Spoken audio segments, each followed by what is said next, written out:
Well, g'day, folks. Today we're chatting to one of Australia's best musicians, Diesel, also known as Mark Lizotte. He's been around the music scene for a long period of time, so looking forward to that chat. But before we do, a shout out to Ted Dwyer from Mushroom Records for organising the chat with Diesel, and to Sam Doman and the guys at Ray White Teacher Gully who support Port Power, as well as Teacher Gully Football Club and a number of other sporting clubs as well. Keep up the great work, guys. Welcome to Legends with Bevo. Thanks to the Holdy, Coopers, Anytime Fitness Glenelg, and Paradise Mazda. And now, here's your host, Bevo. Absolute pleasure today to speak to the one and only Diesel. He's been around the music scene for a long period of time, and it's great to speak to this legend of music industry in Australia. Mate, how are you going at the moment, keeping yourself busy? And obviously we've seen some musicians around the world doing different gigs and stuff. Have you been doing the same?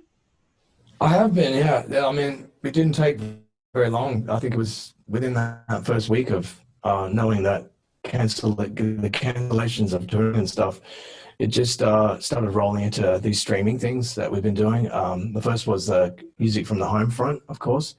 That was over the Anzac weekend.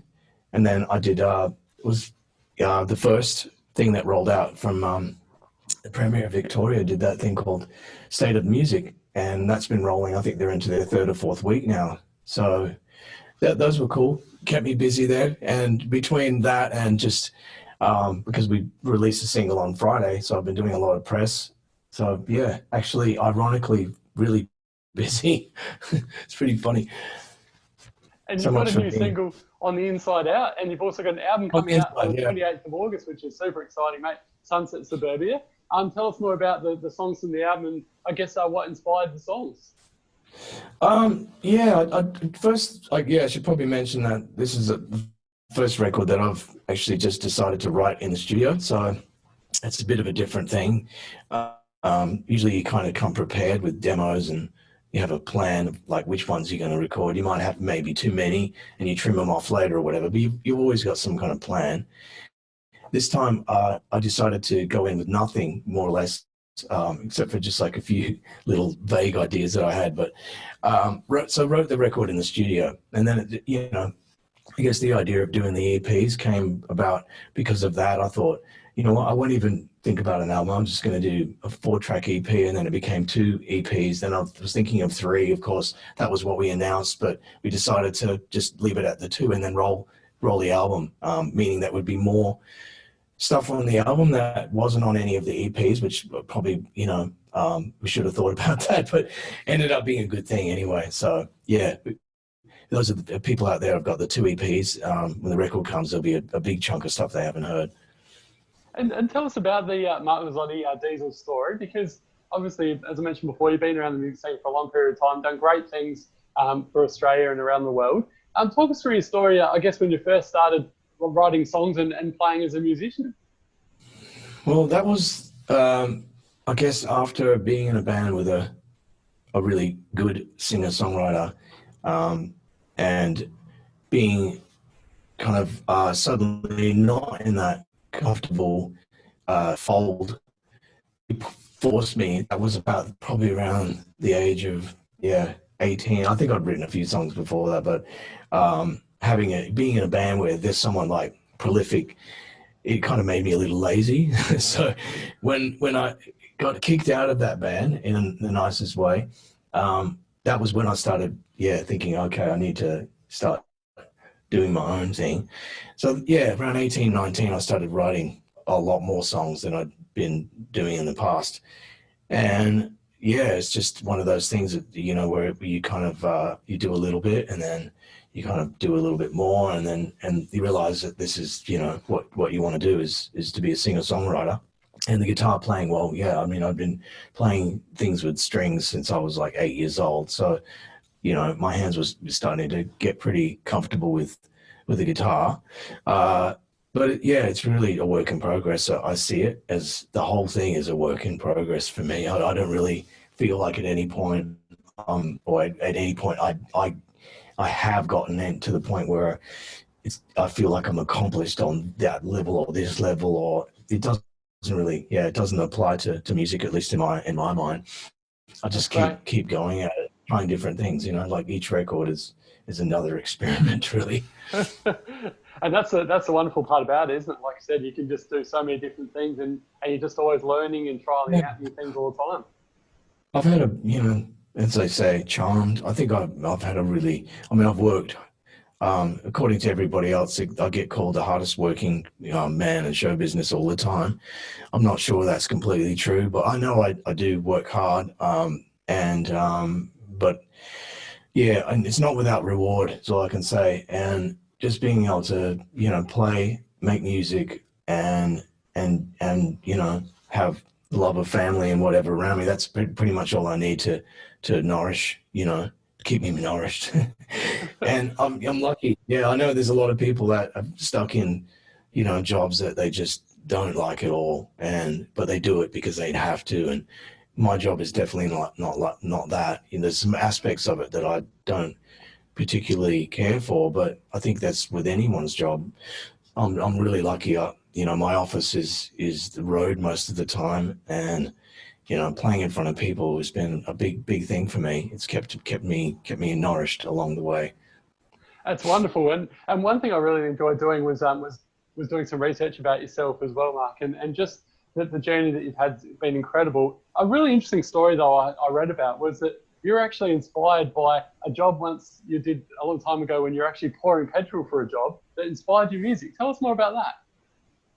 Yeah, that's funny. It's a little kind of a bit like this sort of was the game of Chinese whispers, where someone whispers something in someone's ear, and then by the end of it, it's kind of completely different. But I was working in a gas station. That so much is true, but I didn't actually have to pour the petrol. The closest I got to the fuel was sticking a really long stick down the tank, just to measure how much fuel there was in the tank, and then I'd have to log it in a book.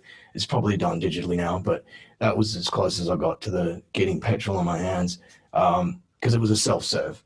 But I was doing the midnight to 8 in the morning shift, midnight to 8, and it's a heck of a shift. That's all I can say. It's anyone that's worked midnight till morning. Yeah, I don't think you ever get used to those hours. I don't think. I guess eventually you start sleeping an 8-hour day in the day, but I certainly wasn't doing a very good job at it. And a lot of coffee being drunk through the wee hours of the morning. But yeah, those hours I'll always recollect. This was in a small rural kind of part of Connecticut in the east coast of America, but not far from throngs of population. And a pumping freeway that you could hear in the distance. But around those hours of like 2, 3, 4 a.m., where I just had the radio going and listening to the local college rock radio stations playing all kinds of stuff that I hadn't heard before, and turned me on to a lot of new music. And the occasional person who would come in who was a bit lonely, who wanted to talk at that hour in the morning. Interesting characters you meet. Some of them you think, are you really going to get back in that car and keep driving, because you are very messed up.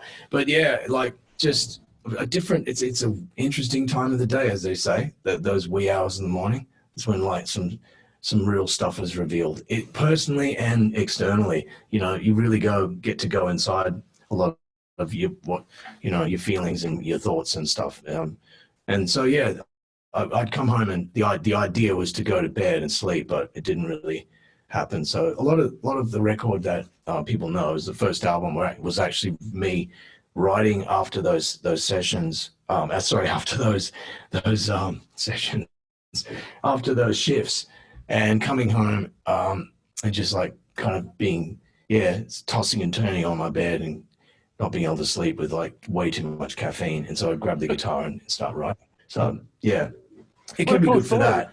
But it was very humbling, because I went pretty much straight from school to an adult world. And I'm not the exclusive to person, I'm not the first person who can say that that's what they did in the music industry. I know a lot of people started really young, but I started incredibly young, way younger than most. And so by that age I gotten to the point where I was over the other side of the world. I'd run out of money. I needed to get a job, you know, and it's very limited to what you can do.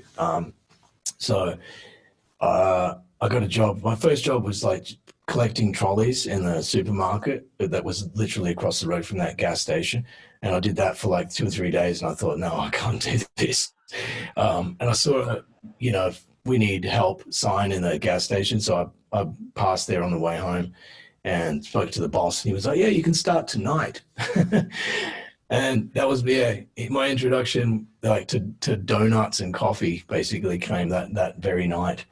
So yeah, it was like, at least I'm my own boss, you know. As soon as I'd clock on at midnight, the other person would leave, and that was it. I was there on my own. I should mention though, there was one night where I couldn't go in because I was so sick. I had like a cranking fever. And I rang the boss and I said, it was snowing outside. And my mode of transport at that point was my sister's bicycle, like that I'd kind of repaired to kind of get me to work, got the tires pumped up and got it going. And I didn't have a proper, like, if anyone's lived in the Northern Hemisphere, you need a proper like puffer, you know, something that's like a proper jacket. And all I had was this leather jacket that I'd bought in Perth from a motorcycle shop, and the zipper was broken. So I had to get some gaffer tape, duct tape, as they call it in America, from my brother-in-law's shed because he's a carpenter, and like tape up the jacket every time I went on the bicycle and just kind of put as many layers as I could, but it wasn't good, you know. That's probably how I got sick. Anyway, he goes, oh, you know, you sure you can't do it? And I'm like, I'm sorry, man. I just getting so, I'm going to have to close. it. And it was like, you know, I could tell he hadn't had to close his gas station many times. So he closed it. And that night they got broken into by some lunatic, and it was all on camera. And yeah, he broke in, stole a bunch of stuff, ate a burrito, a microwave burrito, got some of the adult mags that were like in this section, went behind the counter. I don't even want to think what went on. It was all, and then you see him tossing the burrito, and we were like, watched it, and kind of, the boss thought it was kind of funny, even though he got his glass window smashed and everything. But anyway, I kind of sort of, to myself, I didn't say anything, but I just thought, wow, man, I'm so glad I wasn't there that night, because my whole life could have changed if some lunatic came in and wanted to terrorize the place, you know, if he was armed or whatever, who knows. So yeah, that was a good night to not be there. I think the heavens were smiling on me that night. But yeah, I mean, look, it really, anyone who works in those convenience stores, you know, all I can say is like, you know, respect. And people that go in there late at night, they always just be nice to them, you know, because it's a hard job. And yeah, I just, you know, whenever I go into any of those places, or you know, it's like I know what that sort of you're having to deal with a lot of disgruntled people in a rush, and you know, like just throw a bit of kindness their way. It's a good thing. Yeah, well said, mate. It's funny you mention it. I had 4 jobs put on hold when the virus started, so I've actually had to go back and hang out with all the 18-year-olds doing supermarket work as a shelf filler, mate. So I know exactly what you mean by that. No, it's not a bad thing. It's stuff that these are important jobs, you know. That people like to sort of look down their nose at certain jobs, but these jobs keep the cogs of our community going. Yeah, they're as important as anything. Exactly. So they really are. No, well said. Yeah. And it still gives me a chance to speak to legends like yourself. So hey, I'm not complaining, mate. Speaking of legends, some people may not be aware of this, but Jimmy Barnes is your brother-in-law. What's your relationship like with Jimmy? And do you guys sort of share ideas in terms of your music as well? Yeah, I mean, the great thing, I guess, is you know, Jimmy's always has been, and he continues to be, and probably always will be, a very open person when it comes to wanting to bring people into the fold of what he does. And he's always asking me, what have I got? You know, have I got his songs for him, or whatever project he's been involved in. It's always been a very open door, and on some occasions I've ended up doing a big chunk of the album, like in the case of the the double retrospective record that had a bunch of new songs as well, called Double Fantasy. Double Fantasy? Double Happiness. The Double Fantasy is the John Lennon record. Double Happiness. Yeah, I ended up like doing one song, and there was two, and then it ended up being seven in the end that I produced, and some I co-wrote and stuff on that record. So a big chunk of that record. So yeah, very generous, and it's nice to have that. Of course, just to have family and breaking bread and all that thing is a beautiful thing. But to be able to work on musical ideas and stuff together is really cool too, because he's always been a huge influence, and that kind of relationship is really special, and I certainly don't take it for granted. So to be able to keep nurturing things, and I hope we can. I can only say that I hope that continues until we're both like in the retirement village and still be probably doing it. And who's some of the best bands or musicians that you've played with over time, Diesel? Some of the best. Oh, look, a lot of. I think most of the people I've worked with, I would say they are the best. I've been really lucky, like just to be able to, work with the standard of people right from when I started. I guess even the first band that I assembled, or they assembled around me or whatever. There was a really high standard of musicianship and dedication there.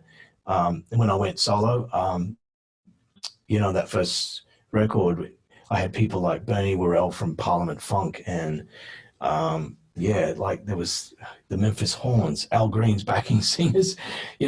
My first solo album. So it's kind of mind blowing, and it just kind of continued to I guess the people that I've been able to collaborate with along the way have been just fantastic, and it's all part of my education. I look at it as when people look back and say, I went to that university, or I did this degree, or blah, blah, blah. This is all my education, the engineers and producers and musicians that I got to rub shoulders with, and the studios that I worked at, even though now I'm very autonomous and I have my own space and produce stuff almost from the very beginning to almost the very, very end, as far as like even mastering and stuff like that. It's all like very in-house for me now. I feel that I'm not the person, I wouldn't be the person that I am if it wasn't for all that rubbing against shoulders with other giants, standing on the shoulders of giants, they say. Yeah. What about you? Once we get back to normal and stuff, you got some gigs coming up? Will we see you in Adelaide? I'll be able to sit back and have a beer with you? I think so. Look, I'm just kind of living like a lot of people, just trying not to think about it too much. It's like a kid waiting for Christmas or something. It's like February, and Christmas is that far away.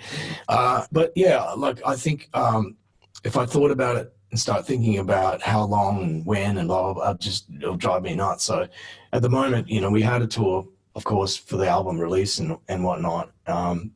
That's been picked up like a piece of furniture. I use the analogy, and just like put into the next room. So next room being 2021, and we'll see how we go. Like I do have some shows in October, but am I coming to Adelaide? Yeah, definitely next year if we're allowed to. I'm there, Awesome. and I'll be all points. I've got a bit of a history of. Traditionally, I go north, like when it's winter time, like May, June, July. Right now, I'd be probably up in Far North Queensland. It's a beautiful time to be up there. I mean, it's taken me a few years to figure this out, but I've got a good map of how to tour Australia now. And I'm going to miss not going to FNQ in the winter time, because it's a real nice break from Ugg boots, going up there, and shorts again, and 30-degree weather with less humidity. It's just beautiful. Yeah, it's a beautiful part of the world, absolutely, mate. And now before I let you go, give my age away here, but one of my very first castings I bought was Crying Shame. And my cameraman, Matty, who does a great job for us here at Legends with Bevo, is a huge fan of yours. He asked if it's possible for you to play a couple of lines of Crying Shame. Well, I guess you put me on the spot now, so just putting up